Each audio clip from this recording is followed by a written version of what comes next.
Mana. Barış oldu mu? Şapkası kıyısı. Oldu mu?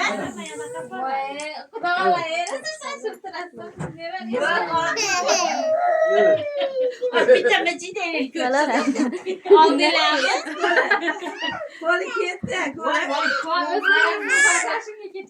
Tutap dur. Kör saat bolamaya. Kim bu? Kim? Kime kim bu? Bu kim? Mana resimdeki kim? Müslüman kız diye bana arkadaş.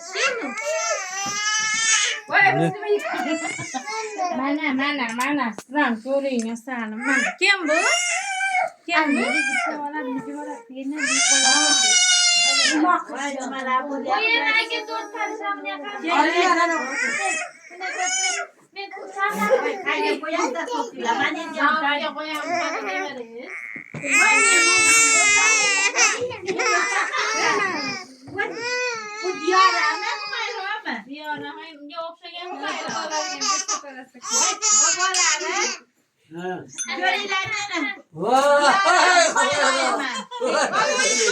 Yok kalacak.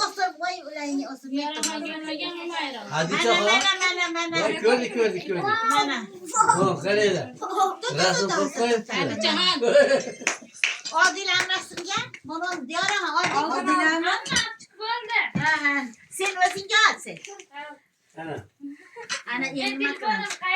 Vay ölemez. Yekereyle belki yok atasın. Vallahi gelmeyin.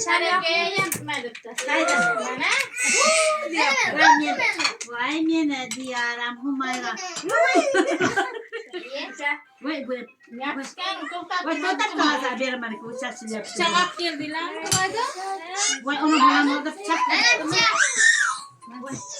Vay ben bir takma kadar gözlerini kılıç. Vay. Bu kolasız dönü çıkıyor. Gördüm sevemeyelim. Ne oldu mu? Şöyle bir çeçiketlerim. Bir keket aldım. Vay borayken gün. Benim. Beni boram sen. Ama borayken benim de şapkasını giydirsen eşitliğimi. Nasıl baydım ha iştefsen? Onun böyle. O kişiye kadar boy yıkılayattı. Ne dedi gelsin. Yaksın. Yaraha. Ya sen. Tut. Monolik yaptı. Yaraha.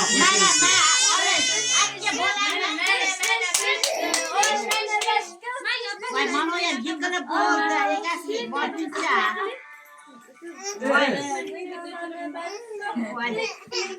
Diğer söyle. Vay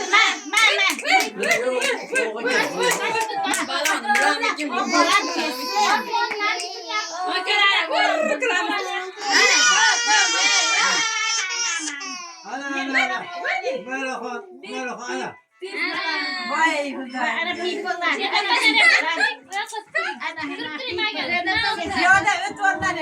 Sen bana getir. Namus olan ana gelip bir kitap geldi. Bolezi uşaktırıyorsunuz. Sen beni bolamaz ki. Kol getirip gitmiyorlar. Beni bolamaz. Ana. Sen otur. Ha. Bola. Koy. Ana. Gitmez. Beni bolamaz da. Kolin getir. Başka yakın yedi. Ana.